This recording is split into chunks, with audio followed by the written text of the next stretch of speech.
Hay una pregunta que los teólogos serios han evitado por décadas, no porque no tengan respuesta, sino porque la respuesta los incomoda demasiado. ¿Existe en las Escrituras alguna región del planeta que esté específicamente señalada como zona de preservación durante la Gran Tribulación? Y si existe, ¿por qué ningún comentarista bíblico del hemisferio norte la ha identificado con claridad? La respuesta existe, y apunta hacia una dirección que nadie esperaría. Antes de entrar a las profecías, necesito decirte algo que va a cambiar la manera en que escuchas todo lo que viene. Los profetas bíblicos no tenían acceso a mapas modernos. No podían nombrar Brasil o Argentina porque esos nombres no existían. Lo que hacían era algo mucho más preciso: describir características físicas, geográficas y naturales con un detalle tan específico que, visto desde nuestra era con imágenes satelitales, resulta desconcertante. Isaías describió Etiopía antes de que ningún israelita hubiera llegado allá. Ezequiel describió la destrucción de Tiro con tanto detalle arquitectónico que los arqueólogos modernos lo usan como guía de excavación. Daniel describió el Imperio Romano sin saber que existiría. El método es siempre el mismo: características naturales inconfundibles, posición relativa a puntos de referencia conocidos, y un rol funcional en los eventos del tiempo del fin. Cuando dejas de buscar nombres modernos en textos antiguos y empiezas a buscar descripciones físicas que solo un lugar del planeta puede cumplir, las profecías dejan de ser vagas y se convierten en coordenadas. Con eso en mente, empecemos. La primera profecía está en Isaías capítulo 18. Y durante 27 siglos dejó a los teólogos sin una respuesta satisfactoria. El texto comienza así: «Ay de la tierra que hace sombra con las alas, que está más allá de los ríos de Etiopía». Durante generaciones, la interpretación estándar fue que Isaías hablaba de Egipto, o de la misma Etiopía, o de alguna región subsahariana. Era la respuesta más cómoda, y era completamente insatisfactoria, porque ninguna de las descripciones que siguen encajaba con esos territorios. El problema con la interpretación tradicional no es teológico, es geográfico. Isaías no dice cerca de los ríos de Etiopía, dice más allá. En hebreo, el término implica atravesar, cruzar, pasar completamente al otro lado.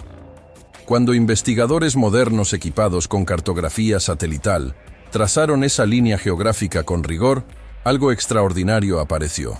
Si tomas Etiopía como punto de referencia y trazas una línea hacia el oeste siguiendo aproximadamente la misma franja latitudinal, cruzas el continente africano, cruzas el Atlántico y llegas directamente a la cuenca del Amazonas, a las costas del noreste de Brasil, a lo que hoy reconocemos como América del Sur tropical. Pero eso solo sería una coincidencia si el resto de las descripciones no encajaran, y es aquí donde la cosa se vuelve inquietante. Isaías describe esta tierra como una que hace sombra con las alas. En el hebreo original, la palabra traducida como sombra es zilzal, que en realidad se refiere a un sonido vibrante, un zumbido. Y alas, en este contexto, no significa necesariamente aves grandes. El Talmud usa la misma construcción para referirse a insectos que producen sonido con sus alas. La traducción más precisa sería una tierra del zumbido de las alas. ¿Sabes cuál es la región con mayor biodiversidad de insectos voladores en todo el planeta? La cuenca amazónica. Una hectárea de selva amazónica contiene más especies de insectos alados que todo el continente europeo combinado. El zumbido de las alas no es metáfora. Es una descripción física tan precisa que solo tiene un lugar en el planeta donde encaja perfectamente. Isaías continúa describiendo a esta tierra como hogar de una nación dispersa y rapada, de un pueblo temible desde su principio, y una tierra cuyos ríos la dividen. Los pueblos indígenas de la Amazonía históricamente habitaban territorios vastos sin concentrarse en ciudades. Estaban dispersos.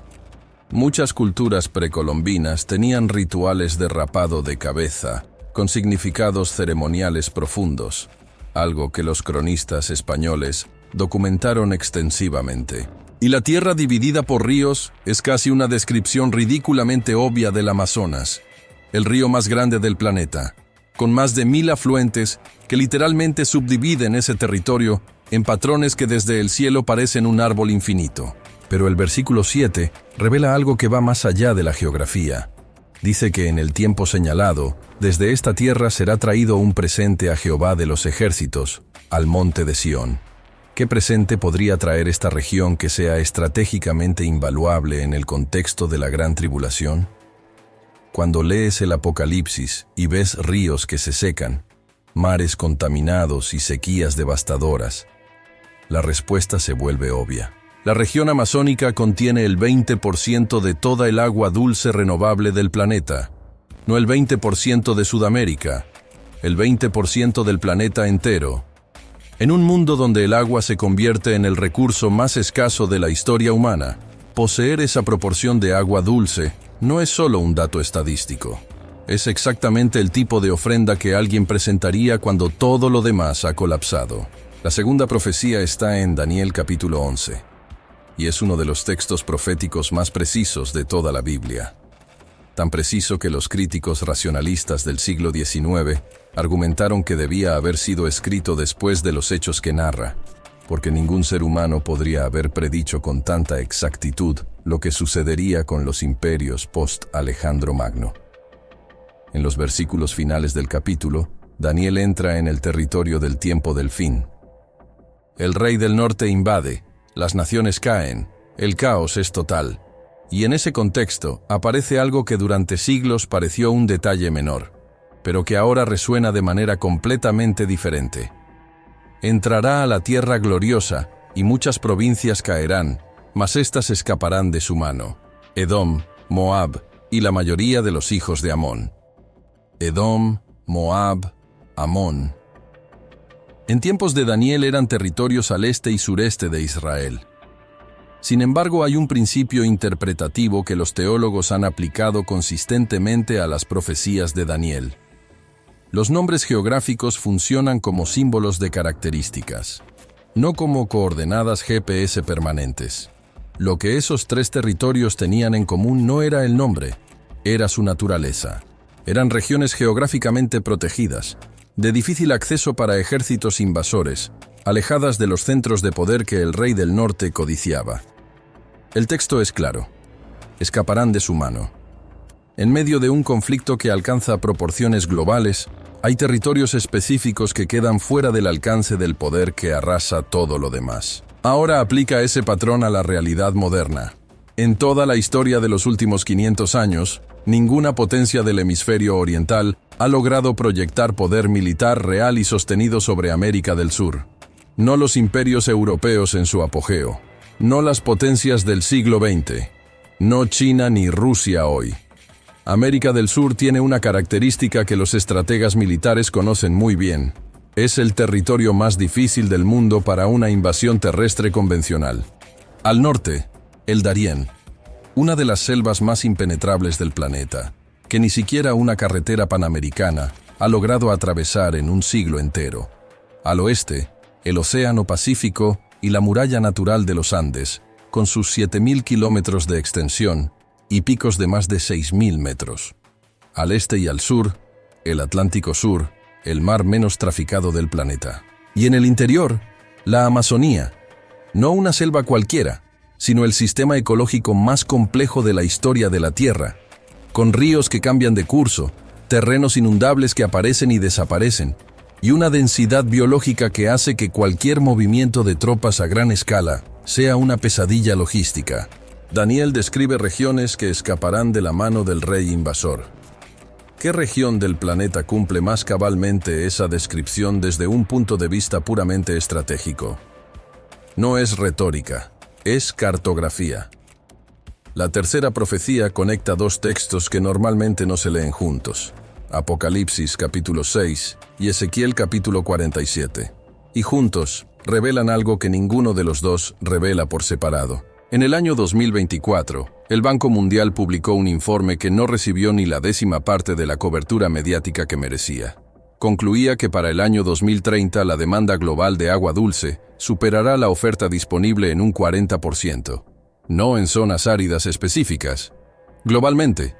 Ahora lee Apocalipsis 6, versículo 6 con eso en mente. 1 medida de trigo por 1 denario, y 3 medidas de cebada por 1 denario, pero no dañes el aceite, ni el vino. El jinete negro del tercer sello. La interpretación tradicional es hambre general. Y sí, hay hambre brutal. Pero hay un detalle en ese versículo que los comentaristas pasan por alto porque no tenían el contexto agronómico para entenderlo. La voz ordena destruir los granos, pero proteger el aceite y el vino. ¿Por qué esos dos productos específicos? Los agrónomos modernos tienen la respuesta. El trigo y la cebada son cultivos de alta demanda hídrica. En un mundo con escasez severa de agua, son los primeros en colapsar. El olivo y la vid, en cambio, son cultivos de raíces profundas que sobreviven con una fracción del agua que necesitan los granos. La profecía no está describiendo solo hambre, está describiendo con precisión agronómica lo que sucede cuando el agua escasea de manera catastrófica. Y entonces, Apocalipsis 16 da el siguiente paso. El sexto ángel derrama su copa sobre el gran río Éufrates, y sus aguas se secan. Esto ya está pasando. Los niveles del Éufrates en 2024 estaban en mínimos históricos documentados. Turquía ha construido 22 represas en su curso superior en las últimas 3 décadas. Irak recibe hoy el 40% del caudal que recibía en 1990. El río más mencionado en la Biblia se está secando en tiempo real mientras lees esto. Pero nota algo absolutamente crítico en el texto. La profecía dice que el Éufrates se seca. No dice que todos los ríos del mundo se secan. La especificidad implica que mientras el Medio Oriente pierde su fuente histórica de agua, hay lugares donde el agua sigue fluyendo. ¿Y cuál es el único río del planeta que descarga tanta agua dulce al océano que puedes encontrar agua bebible a 150 kilómetros mar adentro en el Atlántico? El Amazonas. Un río que descarga 209 millones de litros de agua por segundo.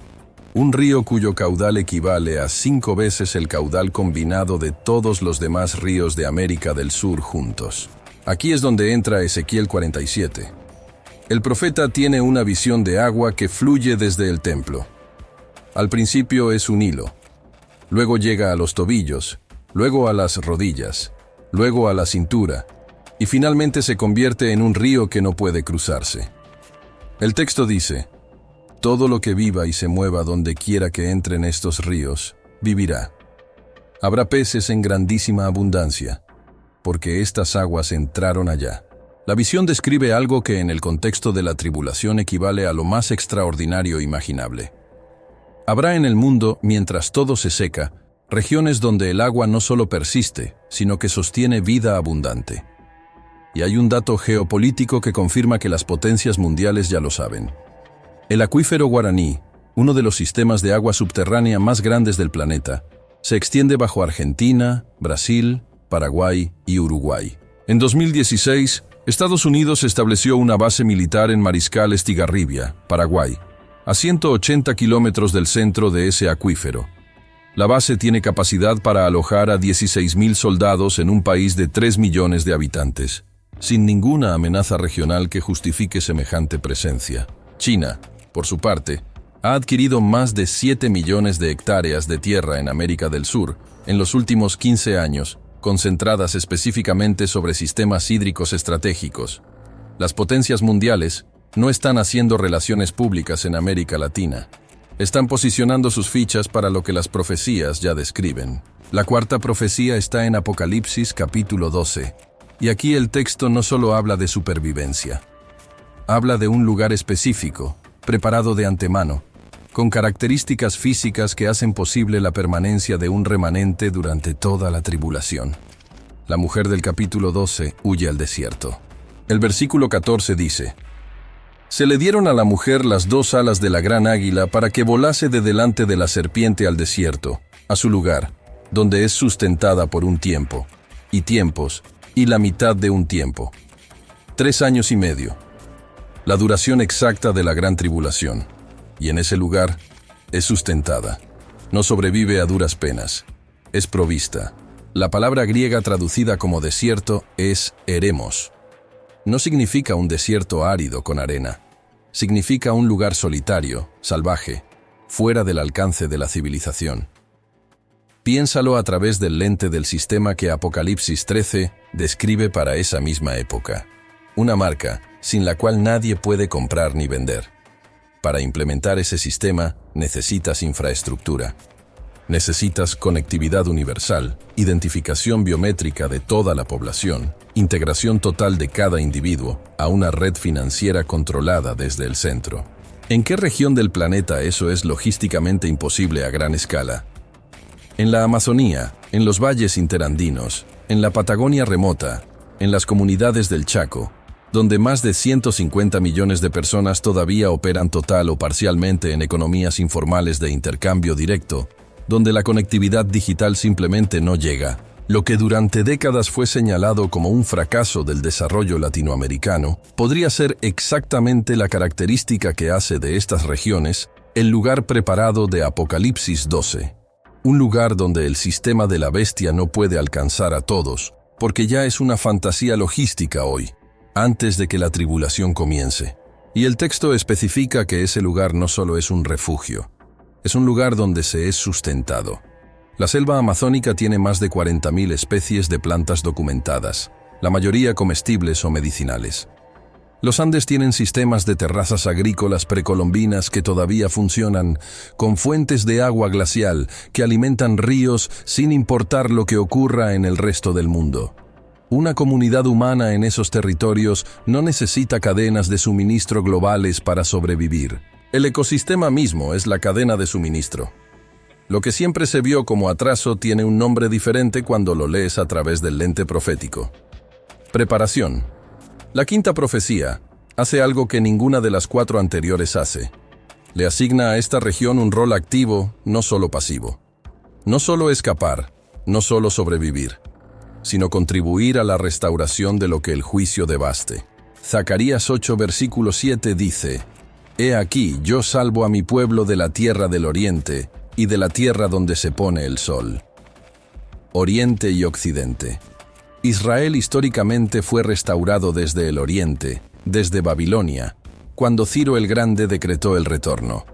Pero la tierra donde se pone el sol nunca tuvo una aplicación igualmente clara. Si estás en Jerusalén y miras hacia donde se pone el sol, tu línea de visión atraviesa el Mediterráneo, llega a las costas ibéricas, y si sigues esa línea sin desvíos, cruzas el Atlántico y llegas a las costas de América del Sur, el occidente extremo, la tierra donde el sol verdaderamente se pone antes de sumergirse en el Atlántico Sur. Zacarías dice que de allí vendrá restauración, que el occidente más lejano tiene un rol específico en el plan final. Y hay algo más que confirma esto. La palabra Tarsis aparece 24 veces en la Biblia hebrea. La interpretación tradicional dice que era España o algún puerto mediterráneo. Pero hay un problema enorme con esa lectura. Cuando Jonás intenta huir de Dios, no huye a un destino cercano, huye a Tarsis, el lugar más lejano imaginable. Si Tarsis era España, eso representa una travesía de pocos días, no el confín del mundo. Más revelador aún, en Primeros de Reyes capítulo 10 versículo 22, se menciona que los barcos de Tarsis tardaban 3 años en completar un viaje de ida y vuelta. 3 años. Ningún destino mediterráneo requiere 3 años de viaje redondo. Para que un viaje tome ese tiempo, necesitas estar hablando de destinos al otro lado del Océano Atlántico. Y Ezequiel 38 versículo 13, durante la guerra de Gog y Magog, ese conflicto masivo del tiempo del fin, describe quienes observan sin participar directamente. Sabá y Dedán y los mercaderes de Tarsis y todos sus leoncillos. Tarsis y sus colonias. No están en la guerra. Solo observan. Solo preguntan. Están completamente fuera del conflicto principal. Si Tarsis representa territorios del hemisferio occidental, incluyendo América Latina, esta profecía está describiendo algo extraordinario. Mientras el mundo del hemisferio oriental se destroza en el conflicto más grande de la historia, hay una región al otro lado del Atlántico que permanece. Pero la quinta profecía no termina ahí.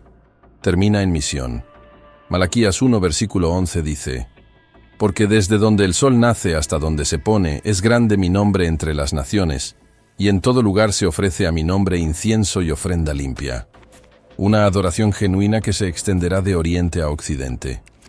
Y aquí hay algo que no puede ignorarse. ¿Sabes qué está sucediendo en este momento en América Latina? ¿Que no está sucediendo en ninguna otra región del mundo a esta escala?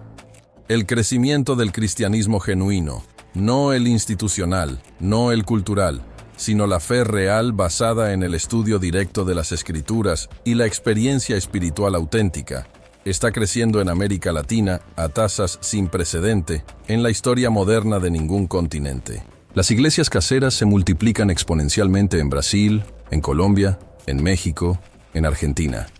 Pew Research documentó en 2022 que América Latina tiene el crecimiento más rápido de fe evangélica de cualquier región del mundo, con tasas que en algunos países superan el 12% anual. Isaías 66, versículo 19, añade algo más. Los que escapen del juicio serán enviados a las naciones, a las costas lejanas, a proclamar gloria. No se quedan en su refugio. Salen, contribuyen, restauran. Esta es la diferencia fundamental entre las 4 primeras profecías y esta quinta. Las primeras 4 hablan de una región que escapa, que sobrevive, que es preservada.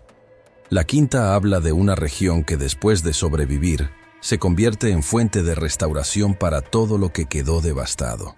Y hay algo más que esta región tiene que ningún otro lugar del planeta tiene en la misma medida. Una mezcla única de herencia indígena milenaria con su conocimiento de la tierra y los ciclos naturales, herencia europea con sus sistemas de organización, herencia africana con su riqueza espiritual y comunitaria, herencia asiática presente en comunidades integradas a lo largo del continente. América Latina es el único lugar donde esas 4 grandes corrientes de la humanidad se mezclaron y se fusionaron en algo nuevo. Es el laboratorio más avanzado que existe de lo que significa ser verdaderamente multinacional, multilingüe, multicultural. Exactamente lo que necesitará un planeta que tenga que reconstruirse desde cero después de la devastación más grande de su historia.